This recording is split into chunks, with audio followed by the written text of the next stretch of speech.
Welcome back to the Boys in the Booth podcast, episode 224. Cody Abrams and Melbourne with you for this one. We are getting closer to the holiday season. Four Nations face-off rosters have been announced. We'll dive into some snubs from all four teams a little later on, but first let's start it off with Core 4 Stories, our new segment that we always kick off each podcast with, of course. And so let's get into it here, boys, and we'll start with the Jacob Trouba saga that comes to an end with the New York Rangers rather quickly. So Trouba ends up being a member of the Anaheim Ducks. No salary retention from the Rangers in this deal. Trouba goes to Anaheim for former first-rounder Urho Vakanainen, a depth defenseman, and a fourth-round pick going back to the Rangers. And just the stuff that followed afterwards, the comments made by Trouba basically saying that he was threatened to waive his no move to go to Anaheim, and the fact that it ended up being the Anaheim Ducks, I think, is a surprise. So let's start there. Jacob Trouba out the door of the New York Rangers and now a member of the Anaheim Ducks. Yeah, the writing was on the wall for this trade. Drury's comments about him and Kreider, and I think a lot of fans wanted Trouba out as it was, and then holding him out of a game for, roster restructuring purposes. It was pretty obvious the trade was coming, so no one was overly surprised. It did kind of come up really quick, and then all of a sudden he was in Anaheim, and I think it's pretty impressive that they moved him, got assets, and didn't have to pay any salary retention on a pretty steep salary. Now the assets aren't amazing by any means, but it's a decent move. I thought it was interesting that they come right back with a win after trading their captain, and then 2 games later allowing 7 goals because their defense is maybe feeling it a little bit. So to the Seattle Kraken too. Yeah, we'll see how this all pays off. But the saga continues in New York. It's fingers pointing at the old guys and not the young guys anymore. Yeah, for once. I got to say, this was kind of a breath of fresh air to see the biggest rumored deal of the season just get done quietly. Yeah. How many times have we sat here and talked about the same player all year? Jacob Chychrun is the famous example that we used to bring up all the time. Before that, it was Jack Eichel, where it's just like a big name player is going to get traded and then never does. And, both of those guys eventually did, but there was some bullshit you had to sift through of it's going to be Brady Tkachuk. It's like, yeah, true. I don't know. Someone put that out there, and I even saw a jersey swap on Instagram, and I'm like, what are we doing here? Come on. There's no way. Yeah. Even though, Case, I think I texted and I said, Sens should absolutely blow it up. Start from scratch, trade Tkachuk. Yeah. just being the Leaf fan that I am, Sens hater. But yeah, it was nice to see it get done. And like you said, Case, very impressive that they were able to get it done without retaining any salary. And I think Anaheim's okay with that because obviously they have an immense amount of cap space. I don't know if they want to keep him. If they do, then, when they eventually re-sign him, that number's going to come down a lot. But if they want to flip him at the deadline and all of a sudden they retain 50%, that's a pretty valuable piece that teams are going to want to pay a good price for. So maybe Anaheim lucks out and gets a first-round pick for a 50% retained Trouba at the deadline. And if they do that, then it's an absolute masterclass. Yeah, for sure. I had to go back in time and remind myself why he was making that much money. But he had some good seasons in Winnipeg, a 44-point season or something like that. And then decent when he first came to New York, but it's been downhill since. Yeah. Yeah, just crazy to think that Anaheim now has a blue line that consists of Radko Gudas and Jacob Trouba. Just a couple of mean guys on the back end. Holy. Yeah, 500 pounds combined, flying across the ice at full Elbows speed. up. NHL 25 stuff. Don't love that if you're the other team. Yeah, exactly. All right, we'll get into our second item here. And boy, oh boy, I wish we weren't going here, but I think we have to. We got to talk about The Buffalo Sabres, guys, and it's 6 straight losses now, and that Kevin Adams press conference the other day, which was a disaster, basically talking about the fact that it's difficult to get players to come to the Sabres when trying to make trades and sign free agents and things of that nature, talking about the taxes and we don't have palm trees and whatever. And man, like the Sabre fans are the best because they'll take something like that and run with it. Like, I don't know if you guys saw the photos from the game against Utah on Saturday, but fans showing up with palm trees, like blown up palm trees, and little palm trees like colored in on their faces and stuff like that, like just totally running with it. There's an account that I follow on Instagram too. It's called Saber Source. And he put up a funny little graphic, and it was like a trade between Buffalo and Florida. And in return, the Sabres get palm trees and no taxes or whatever. And Ukko-Pekka Luukkonen actually liked the post, which the account maker was pretty excited about. But listen, all jokes aside, I mean, this is really tough to see because it was just 2 weeks ago that this team was 11-9-1, 7-2 in their last 9, and in third place in the Atlantic Division. So let's just get into all of it when it comes to the Sabres, and it's hard to watch right now again. They could be in first place at the All-Star game in the entire league, and I would still be waiting for the last game of the season to be like, okay, they made the playoffs. It's amazing. Like, I think it was Colorado that they were up 4-0, lost 5-0 or 5-4, and in regulation. Harp texted us some real depressing Sabres fan stuff, and Chad was like, "It was 4-0." I read it in his voice every time, but yeah, it's not looking good there. But when you talk about the fans and you talk about where they are, for one, maybe top 5 worst weather in the entire league. It's got to be like the amount of snow that they get in that part of New York is just ridiculous. Oh, I know. More so than what we get here in Ontario. So that's tough. Taxes are tough in New York State. We know that. Yep. And the culture right now is not good. But am I crazy to look back and think of a time that things were pretty bleak for the Buffalo Bills? And somehow they've just completely flipped the script there. The fans are insane. Everyone loves that. They're bringing in big fish. They're a competitive team every single year, one of the better teams in the league. It's looking really good for them. There's a lot of positive things to be said about the Buffalo Bills. I don't know what they did, but the Sabres they got to drink from that well. Absolutely. I'll own this one. I'll own this one. I picked them to be a team to make the playoffs 1 week ago today on our Thanksgiving episode, talking about teams who were not in a playoff spot, who I think could jump in. And I picked the Bruins to be a team that was in to miss. And yeah, so I'll own this one. That's totally on me. You got Melbourne mushed for sure.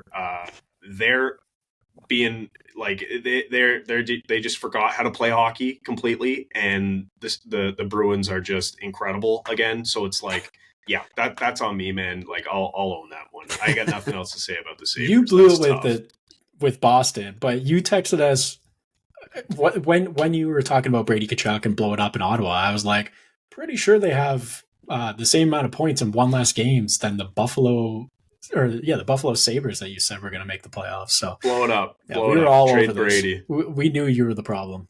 Oh, absolutely. No, and you look at the standings now. Ottawa's now 1 point ahead of the Buffalo Sabres, and like Buffalo was not far out of it. The season is far from over, but again, like just over the last couple of years here, one, this team just does not play good hockey consistently enough to be a playoff team, and two, Man, like it's hard not to look at that year 2 years ago when Thompson had the big year and everybody had career years. They finished 1 point outside of a playoff spot, and kind of a missed opportunity not doing more at the deadline to upgrade this team. You know, you bring in Jordan Greenway, and that ended up being a really good move, but man, what a missed opportunity. And at the time, you know, Adams really got defensive when that question came up. Like, was this season a missed opportunity? Talking about 22-23. And he said, missed opportunity? What are you talking about? Look at the steps we took. Look what we learned. We're so close. And I think he just kind of thought that that was going to continue, just pick up right where you left off that season. It doesn't work like that in the NHL, and this is where they are right now. There's a lot of runway here. I think they will figure it out. I do like the fact that Lindy Ruff is there, and he sees what we're all seeing going on that's wrong with this team, but it's hard times again right now for the Sabres. And Case, again, going back to your point with the Bills, like under the same ownership, how is it that these two organizations are so drastically different? I don't understand. You look around the league, Harp, good teams don't lose more than 2 or 3 in a row. That's right. Like, consistently over the years, like it's a staple of good teams. They'll lose 2, maybe 3, but it doesn't get to the 4, 5, 6, 7 game mark in a row. Yeah. Like, good teams figure it out. So like and it seems like Buffalo does this every year, whether it's hot or cold. Like, they'll win 10 in a row or lose 10 in a row. It's kind of similar to like the Flyers. I remember it was either last year or a couple years ago, the Flyers had 2 different 10-game losing streaks in one season. So it's like, you need more consistency. That's the biggest thing with this team. Like, they're good on paper, but you can't let it get to the 4th game, the 5th game, the 6th game. No, absolutely. You know what they need to do is start chanting "Fire Lindy" in the rink. There you go. Hey, there you go. There's an idea. Unbelievable winning streak. Yep. And make the playoffs. There you go. That's the plan. Exactly. All right, enough Buffalo talk, and we'll continue the theme of teams that are struggling and need to make changes or have made changes. So our third item here for Core 4 Stories, we'll talk about the Chicago Blackhawks. And it's been a rough year for Bedard and company in Chicago. They've lost 5 straight games and fired Luke Richardson last week, which I don't think was a surprise to a lot of people. Anders Sorensen, a Swedish coach, which is cool to see. He comes up from their AHL team in Rockford, and Rockford's going good. Frank Nazar is putting up a ton of points with the Ice Hogs. Not sure if you guys were aware of that, but Sorensen takes over on an interim basis. So let's talk about that change and the Blackhawks season so far. First of all, I did some looking into Luke Richardson when I read about his firing and realized that he played for the Senators and coached them in the same year, which is just something you do not hear of. Really? Yeah, he played like 5 games and then was an associate coach that same year. Oh, good digging.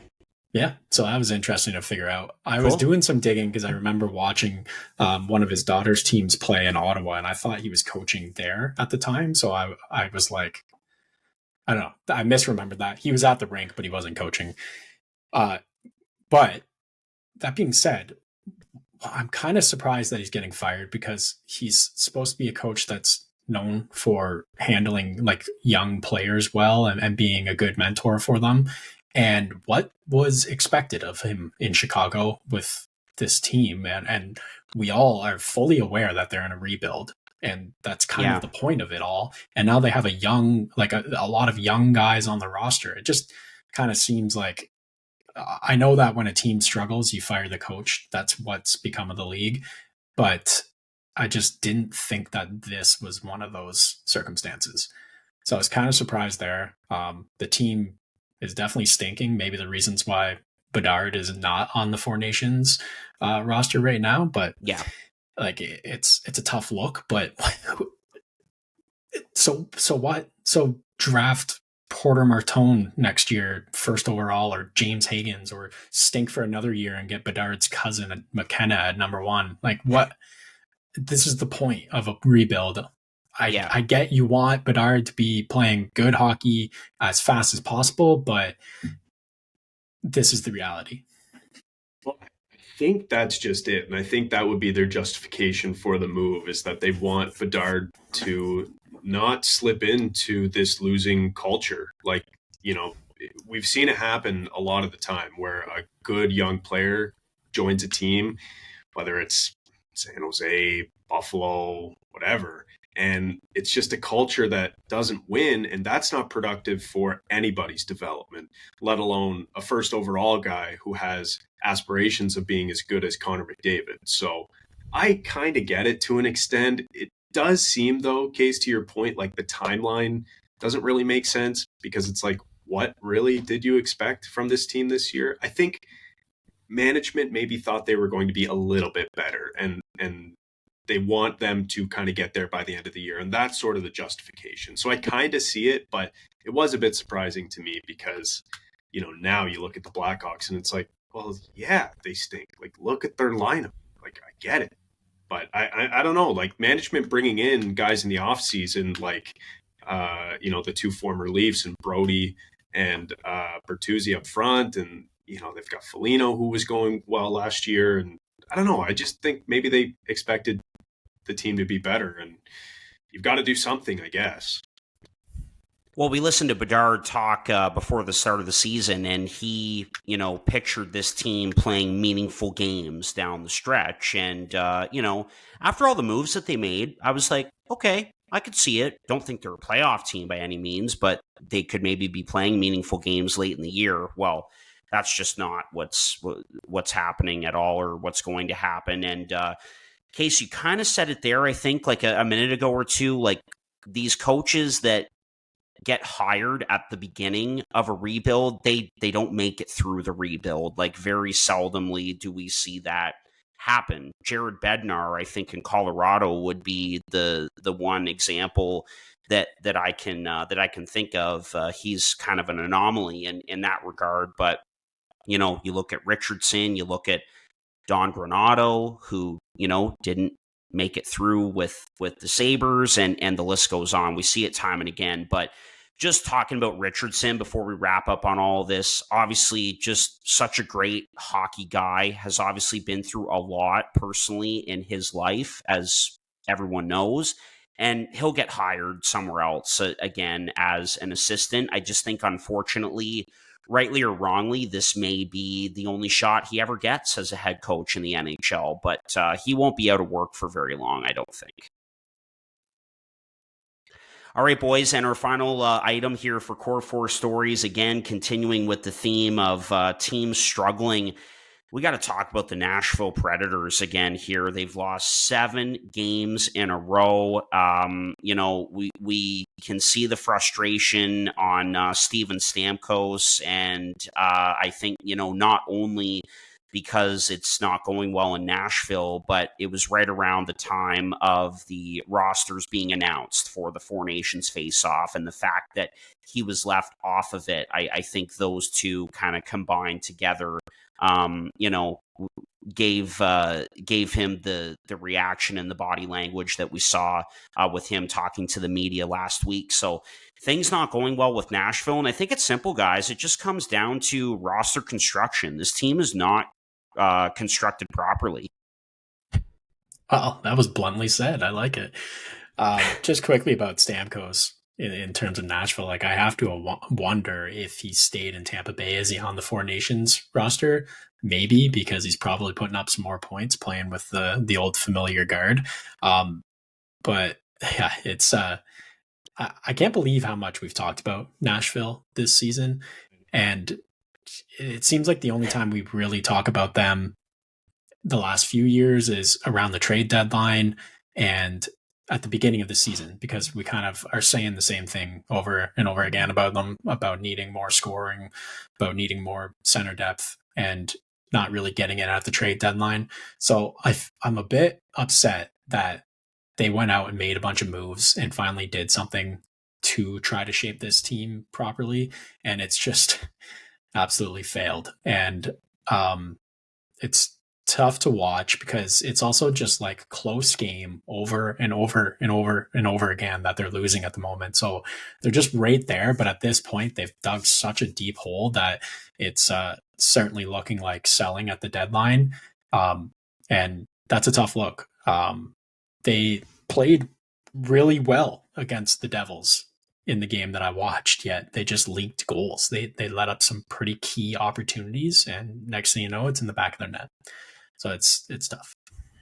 Yeah, it's really, it's kind of crazy, and I feel like we've talked about this all season so far. Like, just the expectations were so high going into the season, and like, are they dead last right now? I'd have to pull up an updated look at the standings, but they might be dead last. Yeah, it's either them or the Hawks. The Hawks are 2 points back with a game in hand. Wow. Like, so it's just brutal. I can't believe how bad they've been. But yeah, Harp, to your point, they are fundamentally flawed. They're not deep down the middle, and every good team in the league has that as a strength, pretty much. I mean, I think Colorado might be the one exception of a true contender that's not extremely deep down the middle. But when they won their cup, they were, or at least deeper than they are now. So It's like, that is something you need to be a contender. And Nashville is just fundamentally flawed in that way. What I will say to wrap up on Nashville and Core 4 Stories as a whole is, if they sell, which I think they probably will, we know Ryan O'Reilly's not going anywhere, but a guy on that roster, former Leaf, who I think would make a lot of sense coming back to Toronto, is Luke Schenn. I don't know how they make the money work, but man, like, I'm watching Morgan Riley play with Philippe Myers, and it's just like, what are we doing here? Bring back Luke Schenn. That was the best Riley ever looked in the playoffs, playing next to Schenn. They won a round against the Tampa Bay that year, and obviously lost to the Panthers. But bring back Luke Schenn. That's what I'll say. It's a lot for a guy who Brandon Hagel said was irrelevant back when he was playing for the Leafs in the playoffs. Remember that? Is that what he said? It was like a soundbite. I think Schenn started it. He called someone irrelevant. He was like, but Hagel's face is like, what?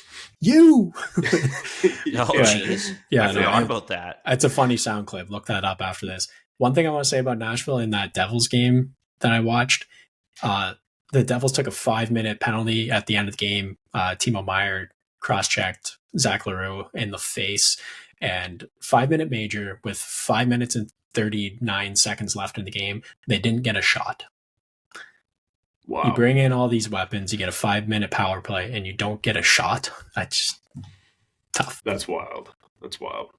I will say, just wrapping up on Nashville, they do have a decent prospect pool already that will continue to get better. Like you mentioned, LaRue, who's in the lineup right now. Svechkov is in the lineup. Molendyke looks like a pretty good defenseman. Matthew Wood, who was another good pick, I think, playing at UConn, big right shot winger, and the list goes on. So Nashville already has a pretty good prospect pool. I think it's kind of underrated in my opinion, and we'll look for that to get better as time goes on. That sounds like a list of prospects that would be considered good if your team is already good. Do you know what I mean? Like because Nashville hasn't picked like a top 3 pick because they've been kind of in the middle for a while. I don't know. I don't know if I'm as high on their prospect pool as you are, but anyway. 3 first-round picks in 2025. We'll keep an eye on the Predators throughout the year. All right, fellas, that's it for Core 4 Stories. Let's get into our main topic here, talking about the Four Nations face-off rosters and not focusing on the guys on the rosters, but the guys who unfortunately didn't make these teams for Canada, the US, Sweden, and Finland. So let's get into this. We'll go one snub each for each country, and let's start with Sweden and Finland. So how we'll do this is, Case, we'll start with you, obviously. If you want to start with either Sweden or Finland, go to that, and then just immediately jump to the next guy afterwards after we discuss your first snub there. We'll do it that way for this. How does that sound? It sounds pretty good to me. I have a way I want to lean on where I'm going to start, because pretty interesting stat here, and something that just absolutely shocked me is there are, should I try to get you guys to guess how many active NHL defensemen from Finland do you think there are in the league? In the league, I'll set not the many. over under at 20. Oh, under. Okay. Under 15? Under. There are 10 active NHL defensemen from Finland. Wow. And the last three will shock you. No, the last three are like, very few games played up and down. Eero Vakanainen is one of those guys. But that all being said, I am going to say that one of the three guys who did not make this roster is a snub, and that's Henri Jokiharju, a guy that I've talked about pretty highly before. Small sample size of games watched for sure, but he's a top 4 defenseman. He plays a lot of minutes and a lot of time spent playing with talented defensemen, which, if you got onto this roster, you would be playing with a talented defenseman. He's played with Dahlin and he's played with Power most of the season so far. Again, I have limited time watching him, but when I do, he stands out as a good defenseman to me. The eye test passes. He passes the puck well. He defends well. He's not physical by any means, but he just plays the gap right and defends. And to me, a guy who's played a lot of games in this league, who has played a lot of games at the international level for Finland in the past, I'm pretty surprised that he's been snubbed from this team for Hakanpää, who has played 2 games this season. So they're really gambling on first him being healthy for this tournament, but also him being in, good hockey shape for this. I don't mean like cardio. I mean just in the groove of the game. So I was pretty surprised about that one. Yeah, that's the biggest snub for sure. Why don't we do this? Let's take a quick break. We'll send it to an ad and we'll come back. I want to talk about Jani Hakanpää and all of the players on the Finnish blue line, because that's where I was aiming to. So we'll take a quick break, come back, and we'll talk about Team Finland. We interrupt this podcast to tell you about one of our favorite partners, Sign Up Expert. If you're a sports bettor, whether a brand new one, casual, or hardcore, listen very carefully because this ad is for you. Guys, line shopping for the best odds matters, and that's why any profitable sports bettor needs to be using multiple sports books to maximize their winnings. Thankfully, there has never been a better time to get signed up, and we are here to connect you with the best promotions industry-wide. When you use our link at signupexpert.com/boysinthebooth, you can get access to all the top sportsbooks in your region, along with a review of each platform and their benefits. Most importantly, all of these sportsbooks have valuable sign-up offers for new users, and when you register through our link, again, signupexpert.com/boysinthebooth, you will automatically receive the top offer at each one, allowing you to start line shopping with an enhanced bankroll. Guys, once again, it's simple. When you use multiple sportsbooks, you ensure that you can always access the best available odds out there, which is key to being successful and taking home those winnings, baby. So, if you want to take advantage of these incredible benefits and support our brand all at the same time, it's a win-win, please consider signing up for your next sportsbook through our link in the description down below. signupexpert.com/boysinthebooth. One more time, that's signupexpert.com/boysinthebooth. Hey guys, Harp here from the pod. We all want 2 things as sports fans when it comes to buying tickets: to not be ripped off by scalpers and to have an easy way to do it. That's where SeatGeek comes in. This pod is sponsored by the absolute best ticket app out there, SeatGeek. SeatGeek takes the confusion out of buying tickets, making it quick and easy to get the best deals on tickets to your favorite sporting events. It does this awesome thing where they score each ticket out of 10 based on its value, so you know whether you're getting a good deal or not. If the tickets are green, you'd better act quick and secure those things. But if the tickets are red, maybe wait a little bit before pulling the trigger and monitor the price in the SeatGeek app. SeatGeek just makes it way too easy. Anyways, here's the best part. SeatGeek has completely hooked us up. Boys in the Booth listeners get $20 off their first purchase on SeatGeek with the promo code Boys in the Booth in all caps. Click the link in the description to download the app today. And remember to get your discounted tickets to your favorite sporting events using the code Boys in the Booth in all caps. Get great seats for a fraction of the cost with SeatGeek. Now back to your regularly scheduled podcast. Okay, yes, back to Finland. Sorry about the audio. That was the real reason for the break. Listeners, you'll notice I probably sound a hell of a lot better right now. But back to Finland. Yes, in our predictions for these teams, we all put Jokiharju on our team, on the blue line here. And we all had a very similar blue line. And this kind of goes back to the fact that, like Casey said, there are only 10 Finnish defensemen in the league right now.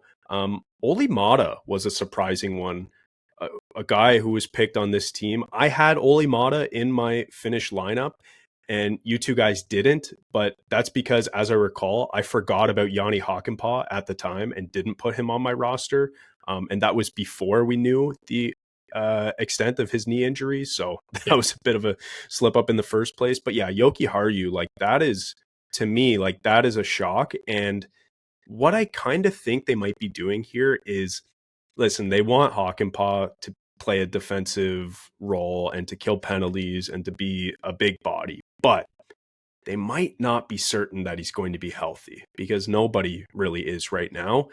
Maybe Jokiharju is just the next guy up and everybody knows it. Maybe that's what they're doing. I'm not sure, but that's kind of how I read it, because Jokiharju not on the team to me is crazy.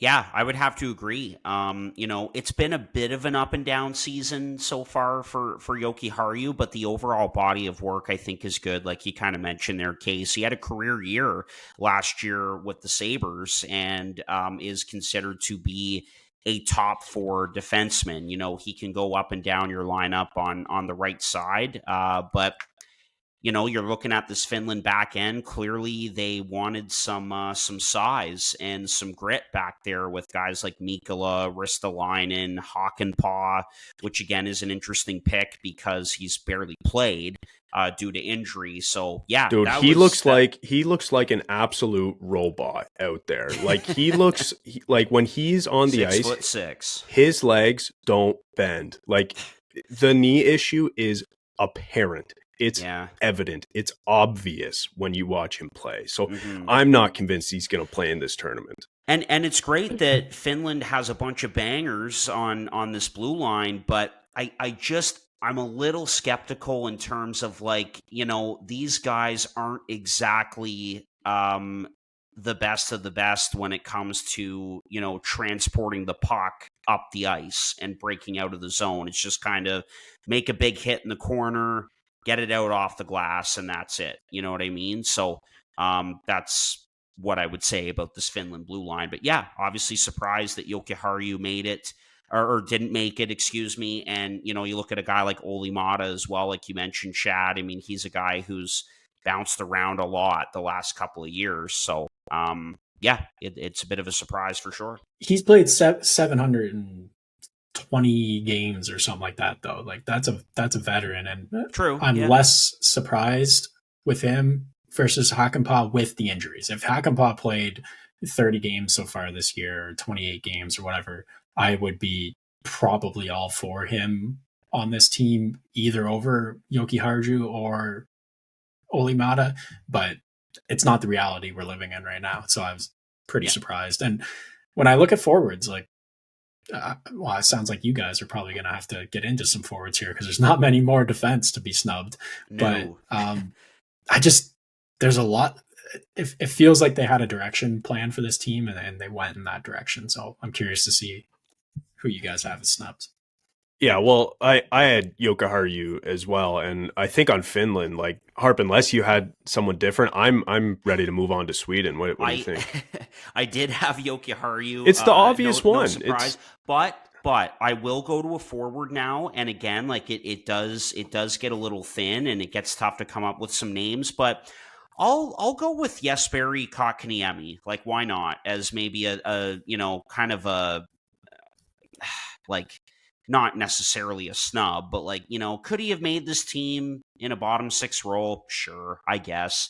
And he had a really tough year last year with Carolina, but not bad production so far this season. 14 points in 27 games to give the Hurricanes, a very good Hurricanes team, a little bit of depth. And he was a high pick and is still relatively young. So yeah, Kakaniemi, why not?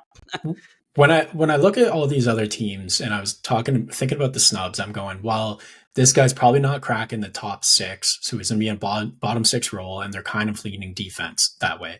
I don't really think that way with Finland because all of their top guys or most of the guys on this team are pretty good defensively. Like you've got Yeah. Barkov is one of the elite two-way players in this game. For one, Aho is a 200-foot player. Guys like Granlund and Haula have made their career in the middle six, playing both ways.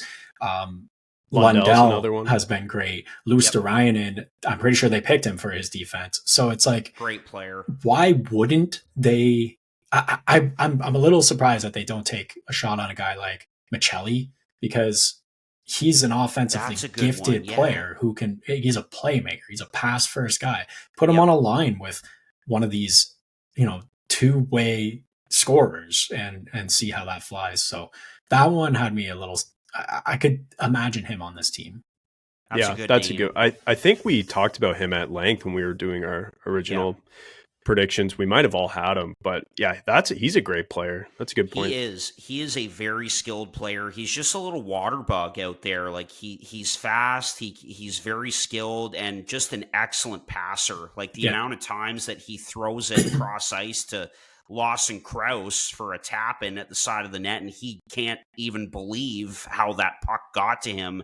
You've seen it time and again. He's a very good player for Utah. Yeah, that's a good one. Yeah, I just wonder if a guy like Joel Armia is just not overkill on this Finland team for defense. Like he's probably True. on this team to kill penalties, and it's like, you don't have guys on this team who can do that. Yeah, I guess the point for Finland is like you want to score first and shut down the other team. Like that's kind of your whole goal. That's got to be your MO. Like you look at the forward group and yeah, sure they've got some incredibly talented players, but they're just, let's be honest, they're not as deep as Canada and USA up front. So the goal can't be to run and gun and outscore those teams. The goal should be get one or two and then lock it down.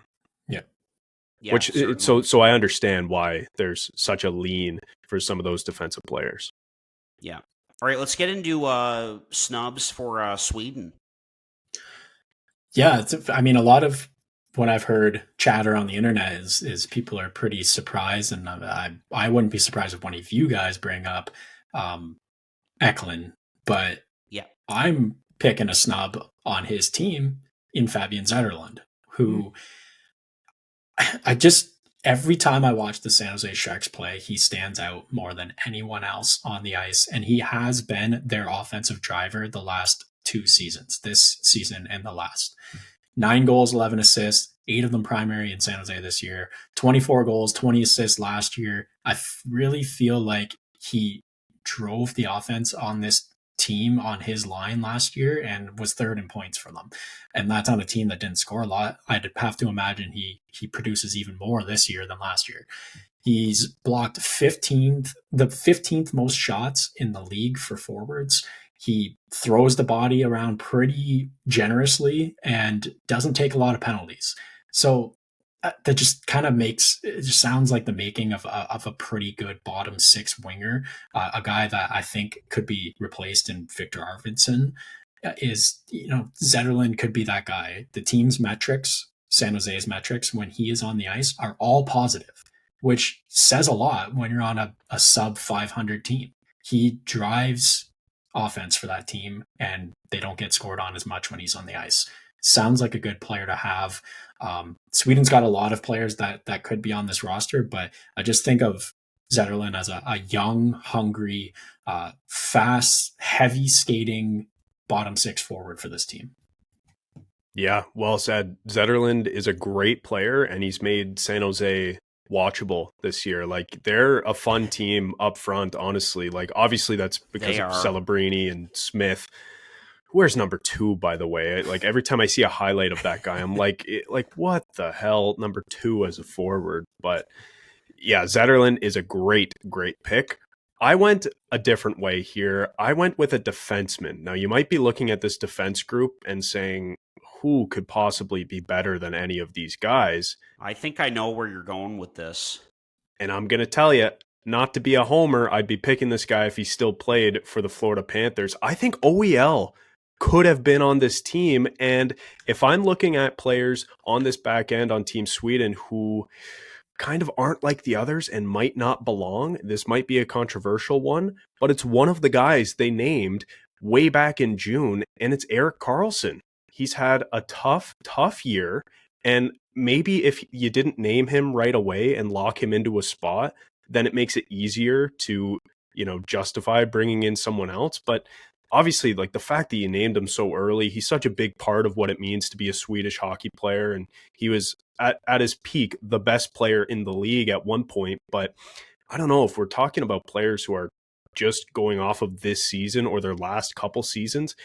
If I'm out there and I'm down a goal or up a goal defending a lead, who do I want on the ice? Is it OEL or Erik Karlsson? For me, it's OEL. And I know that's controversial because, again, like, Karlsson, amazing player, incredible offensively, scored 100 points just a few years ago, but just hasn't been the same in Pittsburgh, and everybody knows it. So that's my hot take for the episode. I hear you in OEL deserving to be on this team. The Karlsson slander has got to stop here because, I mean, if you're down or if you're up a goal and you're trying to shut things out, Victor Hedman, Gustav Forsling, Jonas Brodin, those are the guys who are on the ice. OEL isn't going to be on the ice if you're in that circumstance on that team. You're going to have those defensive stalwarts back there doing it. Erik Karlsson, on the other hand, is out there for quarterbacking your number 1 power play and just logging minutes while the game's tied. Yeah, I just imagine a world. I'm going to put you in a hypothetical here where Crosby's having a tough season. I know. I know where you're going. Any way you're not taking Crosby on this team? Erik Karlsson is the Swedish Crosby.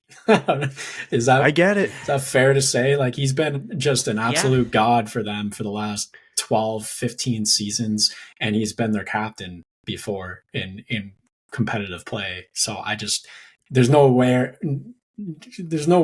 that Karlsson's not on this team. So. I get it. And listen, I picked OEL as a snub fully knowing that, like, it's an outside chance. Like, it was an outside chance to begin with. I just think he played so well in the playoffs last year for Florida. Quarterback their number 1 power play as well. Yeah. Won the cup. Like, but then you look at the guys who made the team and it's like, oh, Rasmus Anderson, he's pretty damn good too. Oh, Jonas Brodin, like, defensive. Dahlin, like, up and like, incredible now, like, one of the best in the league. And it's like, who else do you take off? Yeah, like, I think Ekholm's caught a lot of flack for the who do you take off on the back end. I don't think you take him off. That's like just a veteran defensive player that I just can't imagine not on this team. But yeah, OEL, resurgence of a career. Love what's happening with him. Like, he was the guy in Phoenix for forever. Things got rough near the end, and he was in Vancouver, and that was bad. And then the move to Florida really kicked him off, and now it seems like moving to Toronto is the best thing that ever happened to him. Yeah, I mean, it's like in Florida, the first 2 months of last season, he had to play on a top pair because they were without Montour and Ekblad due to injury until like December. And then in the playoffs, when they needed to change something up, they threw him on the top power play. He was quarterbacking it. He looked incredible. Signs in Toronto, obviously, has been... Listen, he had a hotter start than how it's been recently, but he's been good, like, pretty damn good, I gotta say. Let me backtrack the best thing that's ever happened to him is moving to Florida and winning a Yeah. cup. But Yeah. it's looking good in Toronto. Yeah, Yeah. he's definitely been solid, and he is getting closer to what we used to see in Arizona. And you guys know I've got my OEL Kachina jersey, fantastic jersey, and have loved the guy forever. So it's obviously nice that he's in Toronto and playing well. But yeah, I don't know. He was a guy I thought of at least for, and I had to bring him up. And the Carlson thing, like, it just, I don't know. It's just, who do I want on the ice? If it's a 5-minute power or a 5-minute penalty kill, you've got to roll 3 lines out there. Who do you want as your 6th killing penalties? Do you want OEL or Eric Carlson? That's kind of where I'm coming from. Yeah, for Eric sure. Carlson. Those are great picks, and again, like, just going back to Zetterlund, looks like a core piece of the Sharks. Like, I wouldn't be surprised if sooner rather than later he's one of those guys that Mike Greer locks up long term. He is noticeable every time the Sharks hit the ice for sure, and so you're looking at him, you're looking at Eklund. OEL is a good one, and I actually thought you were going to go a different way with that one, Chad, talking about a defenseman who played for the Toronto Maple Leafs. And this guy, like, it is definitely like outside shot. I think there would have to be injuries involved, that sort of thing. But I'll just say, I'll say Timothy Liljegren to keep to keep the Sharks theme going. Like, I don't know, like, if you have some injuries to Swedish blue liners and you just needed a guy to play on your third pair, he's kind of breathed new life into the Sharks defense group. Like, I don't know. Listen, man, there's a reason he's playing 20 minutes a night in San Jose and not Toronto, and OEL's playing in Toronto. I was like, is he talking about Eric Gustafsson or Rasmus Sandin? Rasmus Sandin. Where's he going with this one? Does he think that Hampus Lindholm played in Toronto? Yeah, because he's talking about Borja Salming. That's a pretty big defense snub is Hampus Lindholm. So yes. Where's he going with this one? Timothy Liljegren. Interesting. That is wild. Don't let Leafs fans listen to that. Listen, like, you guys know, I've always loved Timothy Liljegren. It's a shame it didn't work out here. I think there's real potential for him to be like a number 4 on a good team. I don't know if he'll ever get there now. I think his development's been a bit maybe mishandled in some way. I don't know. But no, for Team Sweden, no, I'm sorry. There's no chance. And that's not where I was going. No, well, clearly, I just, for whatever reason, that's the name that jumped into my brain. And again, like I said, outside shot, like heavily outside shot, and there would have to be injuries involved, whatever. But I didn't realize some of those other guys, like Rasmus Sandin on the Washington Capitals. By the way, not a single Washington Capital selected on all 4 of these teams for this 4 no Nations Team Russia. face-off. It's just no Team Russia. Yeah. All the Russian guys can get together and just make up something, I guess, but have their own private thing. But no, not a single capital. But yeah, you bring up Sandin, and I didn't even think of Hampus Lindholm. Holy. And as we go into the U.S. here, as we transition, kind of a nice segue, there might be a name that gets brought up here between the 3 of us that there really wasn't any chatter about, which is kind of crazy given the year that he had a few years ago. So waiting to see if he gets brought up. And no, it's not Tage Thompson, but I'm sure he's going to come up in this one. So let's go to the U.S. now, and then we'll wrap up with Canada. Case? I didn't pick Tage Thompson because I just assumed you would. Like, what do you have, Mario Lemieux not in the 4 Nations? It's got to be said, Harp. It's got to be said. Every time. Get him. No, I think I was pretty surprised to not see Jason Robertson in this lineup. That is who I was talking about. I hope you caught on to that. Yeah, I thought that's what you were going to say, but 2 40-goal seasons, 38 points in 45 playoff games. He is a clutch player. I don't understand. He's having an off season, but at 25 with that pedigree, is that not enough to have this guy on your team and then long term have him available to play on this team again in the future, over the likes of maybe Brock Nelson?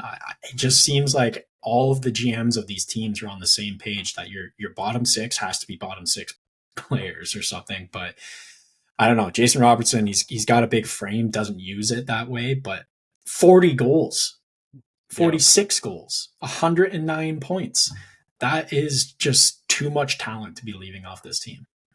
Yeah, it's crazy. And that's one name that jumps to mind. There are two others that come to mind for me before him. One is Tage Thompson. Like, I have to go there. In terms of goals scored over whatever it is, the last 5 seasons, it's Matthews number 1 and Thompson number 2 in terms of US-born players. So that's the stat that's been floating around. And it's just painfully obvious that this is a player who has the offensive instincts that should have made this team. And I think we all had him as a lock on our teams when we picked a long time ago, and nothing has changed even after a bit of a down year last year compared to 2 seasons ago.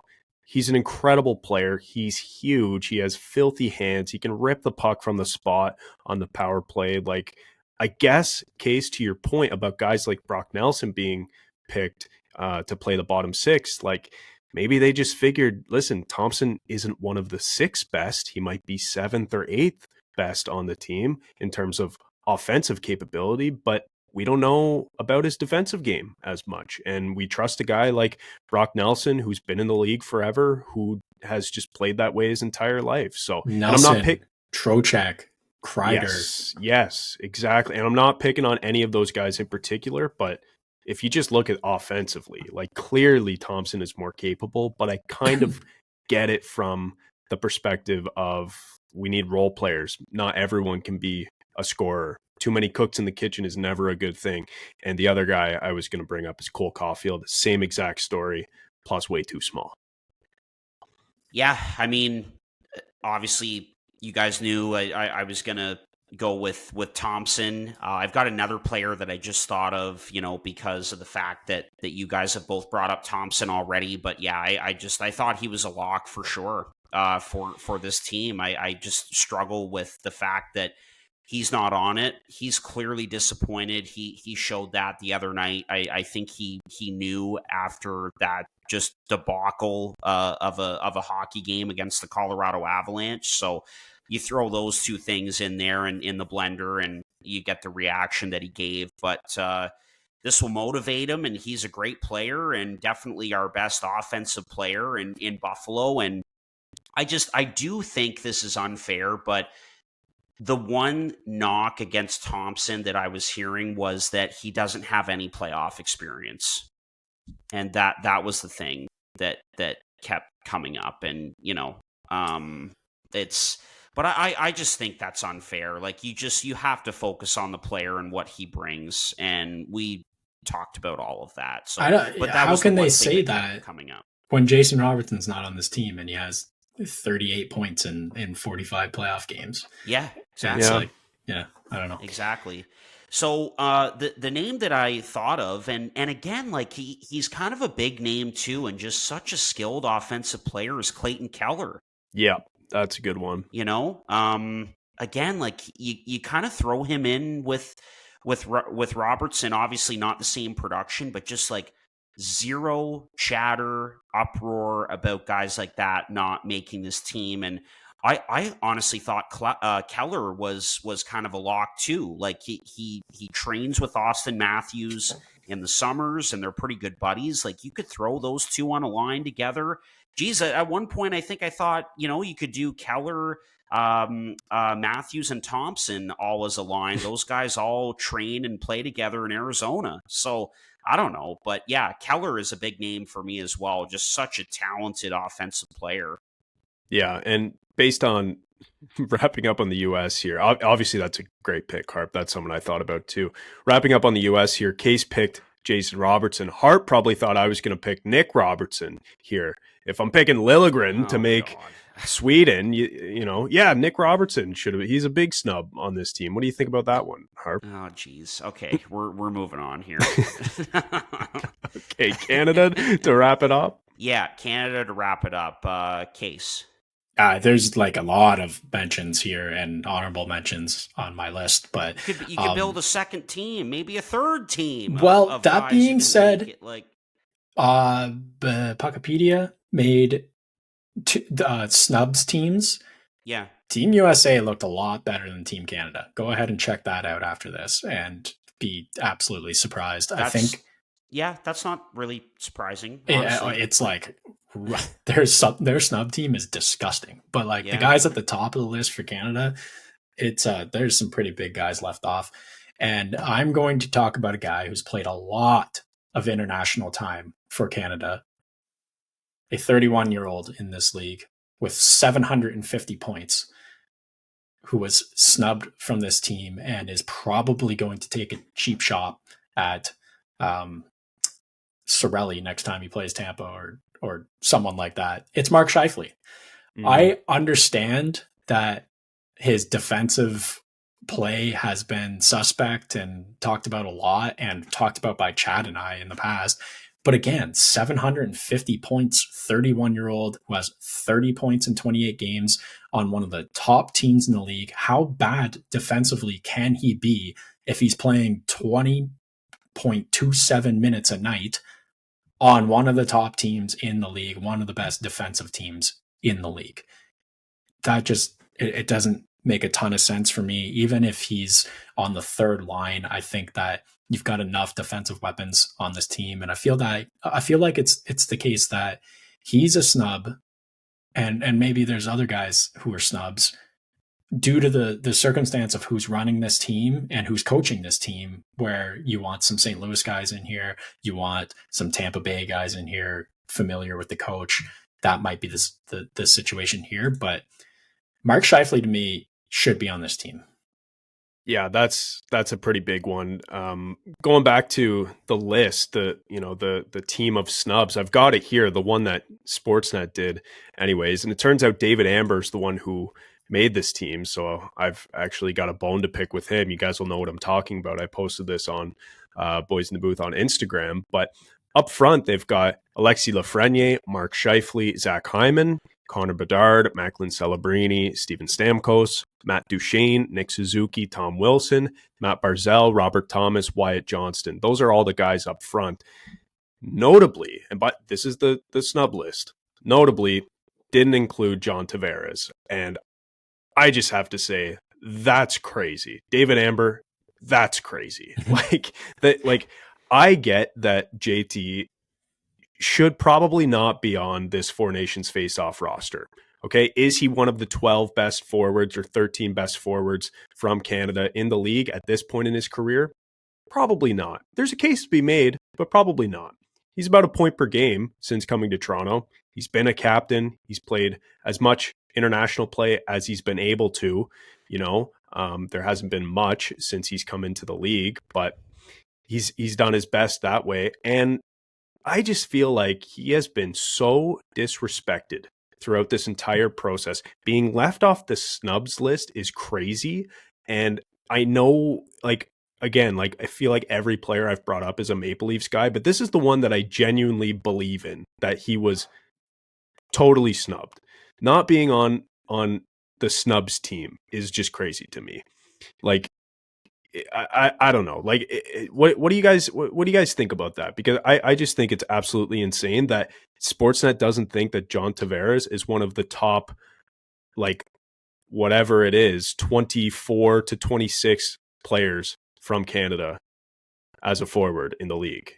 When I close my eyes and I think of Team Canada, the first thing that comes in my head is those pucks that you used to get. I don't know if it was Tim Hortons or McDonald's, but you got these pucks and they had Niedermeyer on them and Broder and Jerome McGinley, Joe Sakic and Blake or something like that.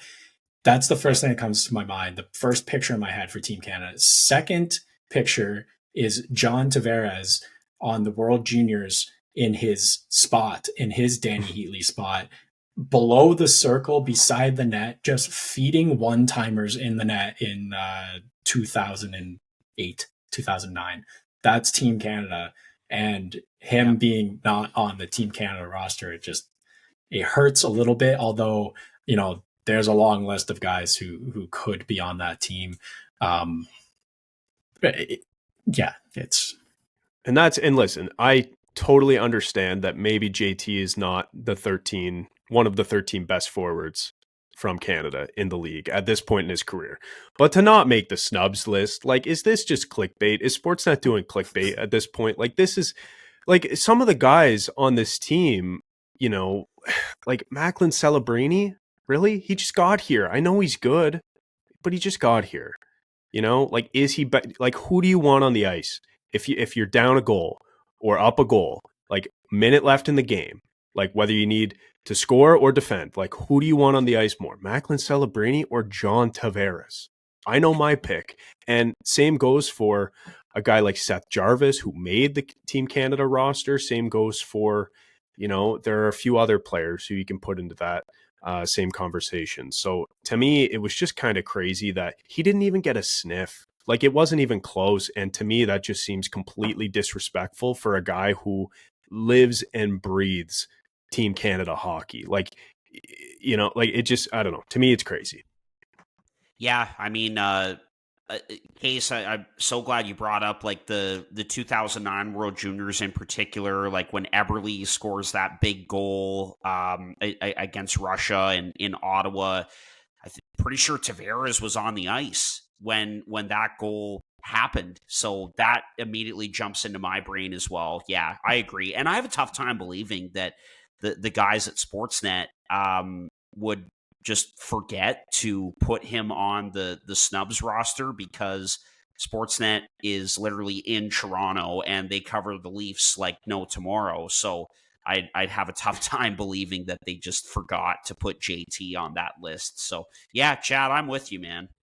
Yeah, and you know what they do? They do everything in their power to not appear biased towards the Maple Leafs. Like, there are no regional games. Like, it is what it is. But I don't know. It just felt like clickbait when I read it. I have two questions for you guys to wrap up the show. The first one, I want to read a Team Russia roster put together by The Athletic, and I want you guys to tell me where you think they would finish in the tournament. Oh, okay, good. So that's good. Here's the roster: Kirill Kaprizov, Evgeny Malkin, Nikita Kucherov, Artemi Panarin, Pavel Buchnevich, Andrei Svechnikov, Alex Ovechkin, Ivan Barbashev, Nichushkin, Chinnikov, Nemestikov, and Marchenko, and Matvei Michkov as a 13th forward. On the back end, Sergachev, Orlov, Gavrikov, Zub, Romanov, Kulikov, and Provorov. And in net, this one's very obvious: Shesterkin, Sorokin, and Vasilevsky. Disgusting. Where do you guys think that team would finish in this tournament? Oh, Case muted. That is the best three-headed monster in net by far. Yeah. You also caught me on mute snickering at all the offs on this thing. Yeah, I know. That is me too. But I have to imagine this team in third place in this tournament. I'd go as high as second. Like, honestly, that's a pretty dangerous group. It really is. Like, down the lineup, up front, I guess like your third and fourth lines are a little bit thinner than Canada and USA, but the firepower up front, the horses on the back end, and obviously the studs in net. Like, yeah, I think they're probably third best. I would agree, but it would be very interesting to see them in the tournament. And I would think that you could probably make a pretty decent snubs roster, or a B roster, if you will, with Russian players. Yeah, totally. This is just whatever was put together by The Athletic. Yeah. Might have been Dom Lecision, I'm not sure.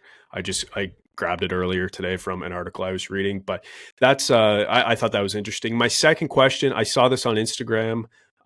Forgive me, I forget the account name, but who is most likely to make the Olympics after not getting invited onto any of the Four Nations rosters?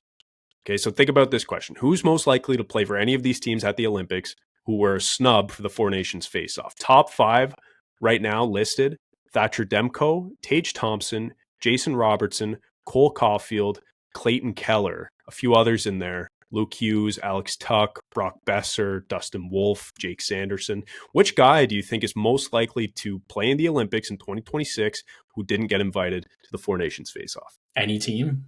Any team. Yeah, anyone. Connor Bedard. Oh, that's who I was thinking as well.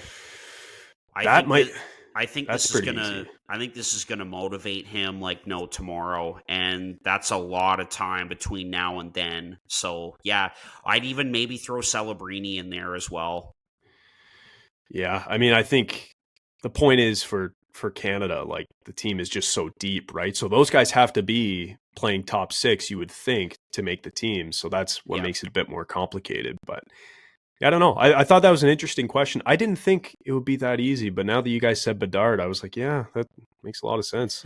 Actually, Well, to go into my snub for Team Canada and a guy who could be on that Olympic team, I'll go with a guy like Tom Wilson from the Washington Capitals. I thought for sure that with the way that Doug Armstrong likes his teams to be built and play heavy and physical, I mean, Tom Wilson fits that description to a T. And what a night he had against the Montreal Canadiens. Gets hit with a puck and comes right back out. And I think he had 2 goals in that game, if I'm not mistaken. The Capitals just keep winning. And he has really stepped up and has arguably been their best player since Alex Ovechkin went down with that injury. So Wilson to me is a big snub from this Canada team. I mean, he's one of those guys that just like puts the fear of God into the opposition. And so I thought definitely with the way that he's been playing this year,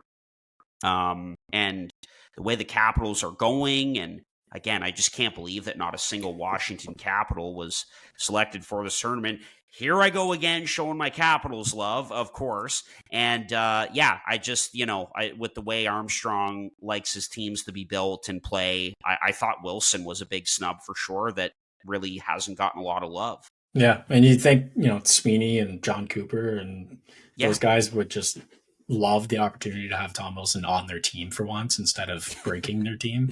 So he fits that mold of like a guy who you'd expect to be on like a bottom 6 for Team Canada, just out there to bring some memories back. It's like Zach Cassian in the World Juniors. Like that's your Tom Wilson right there. So that makes sense for me. Quickly, I wanted to say one more snub, one that like, again, thinking about a past Team Canada team, a Chris Kunitz type, Zach Hyman not on this team after scoring 54 goals playing with Connor McDavid. You think it would be pretty easy to put him, who is a guy who goes in the corners, who bumps and grinds, plays that hard game.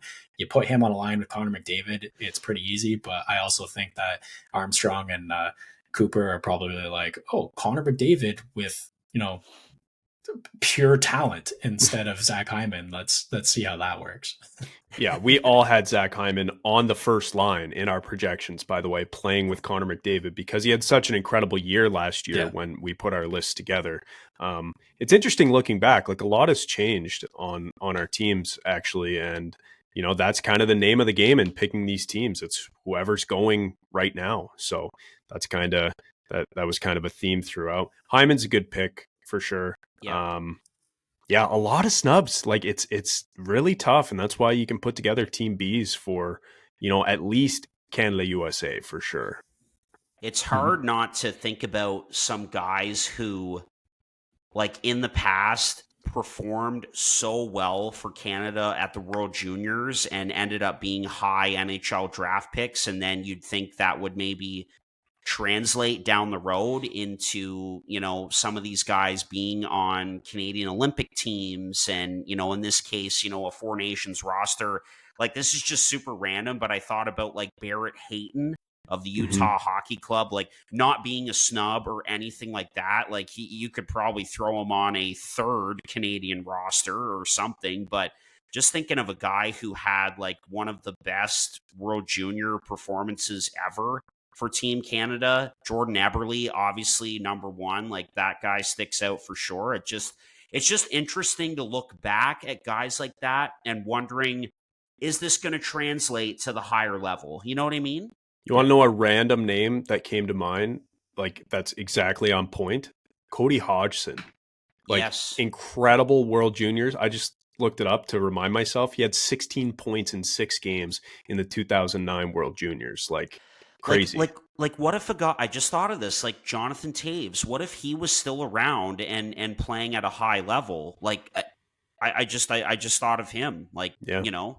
Falls Yeah. into probably the Tavares Stamkos category where it's like maybe it's just kind of past their time. Yeah. But For you know, sure.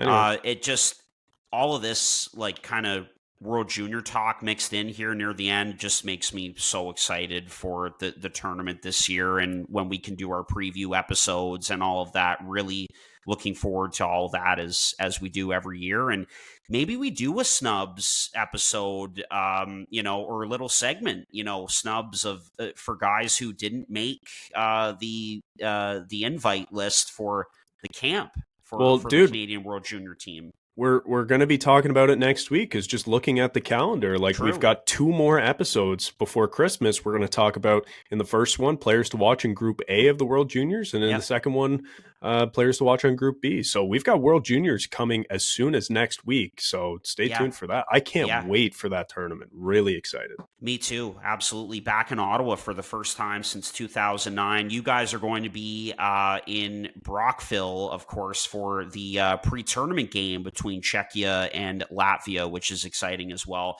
But anyway, I'm a bad host for not knowing the schedule before we jumped on here for our upcoming podcast. So anyway, but yeah, looking forward to all that.